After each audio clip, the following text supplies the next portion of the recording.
আলহামদুলিল্লাহ, আমার রাজহাঁসের বাচ্চাগুলো ফুটেছে।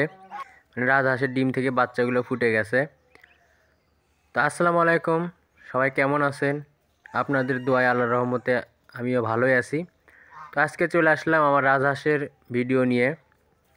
তো কয়েকদিন আগে আপনারা ভিডিওতে দেখেছিলেন যে আমার রাজহাঁস দুইটা কুচেতে বসেছিল। তো আলহামদুলিল্লাহ, অবশেষে দীর্ঘ 1 মাস অপেক্ষা করার পর ডিসেম্বর মাসের 28 তারিখে আমার এই রাজহাঁসটা কুচে বসেছিল। ডিসেম্বর মাসের 28 তারিখে, ঠিক জানুয়ারি মাসের 28 তারিখে আমার রাজহাঁসের বাচ্চা ফুটেছে ডিম থেকে। তো একদম 1 মাস লাগছে, গুনে 1 মাস, একদিন বেশিও লাগেনি। তো আমার রাজহাঁসটা 12টা ডিম নিয়ে কুচে বসছিল, আপনারা জানেন। তো এই 12টা ডিমের মধ্যে 9টা বাচ্চা ফুটেছিল। 9টা বাচ্চার ভিতরে একটা বাচ্চা একটু মারা গেছে।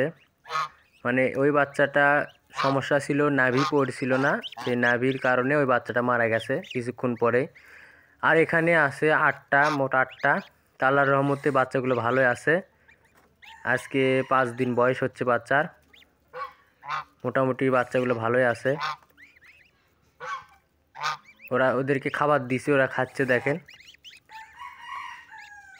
তো আজকের ভিডিও হলো রাজহাঁসের বাচ্চাগুলোকে কিভাবে যত্ন করতে হবে তার উপর। তো প্রথম আমি পাচ্ছিলাম না কিভাবে যত্ন করতে হয়। তো এখন মোটামুটি 2 বছর হলে শিখে গেছি ইনশাল্লাহ। প্রথম আমি যখন রাজহাঁসের বাচ্চা নিয়ে আসছিলাম, গত 22 সালে মনে হয় রাজহাঁসের বাচ্চা নিয়ে আসছিলাম ধাপের হাট থেকে।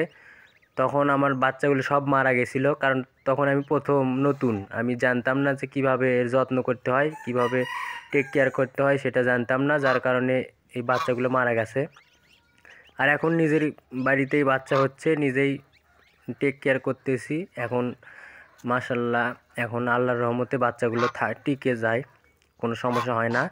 গত বছরে যাদের কাছে বিক্রি করেছিলাম সবগুলো বাচ্চা আল্লাহর রহমতে ভালো ছিল। তো এবারকার বাচ্চাগুলো আল্লাহর রহমতে এখন পর্যন্ত ভালোই আছে। তো আমি কি খাওয়াই রাজহাঁসের বাচ্চাগুলোকে, আজকে সেটাই ভিডিও করতেছি তার উপর। তো আমি আমার রাজহাঁসের বাচ্চাগুলোকে ভুসি খাওয়াই, আর এখানে পানি খাবার দেই আমি হলো আপনার একটু একটু লেবুর রস দিয়ে দিই পানির মধ্যে, আর একটু চিনি দিয়ে দিই, দিয়ে হাঁসগুলোকে খেতে দিই, বাচ্চাগুলোকে, যাতে ওদের নাভি শুকিয়ে যায় আর ঠান্ডাটা না লাগে। আর আমি ওদেরকে সচরাচর খেতে দিই ভুসি ছাড়া ওদেরকে কোনো কিছু খেতে দেবেন না। 8 থেকে 10 দিন 12 দিন শুধু ভুসি খেতে দেবেন। তারপরে আপনার ফিট যা খাওয়াবেন, কিন্তু প্রথমে বাচ্চা খাঁচা থেকে নামানোর পরে ভুসি খেতে দিতে হবে। ওরা দেখেন সুন্দরভাবে ভুসি খাচ্ছে। আর দেখেন পানি দিছি, ওরা সুন্দরভাবে পানি খাচ্ছে। তো আমি এইভাবে টেক কেয়ার করি, আমার বাচ্চাগুলো ভালো থাকে, সুস্থ থাকে। আপনারা চাইলে এই পদ্ধতিটা ফলো করতে পারেন। ধন্যবাদ।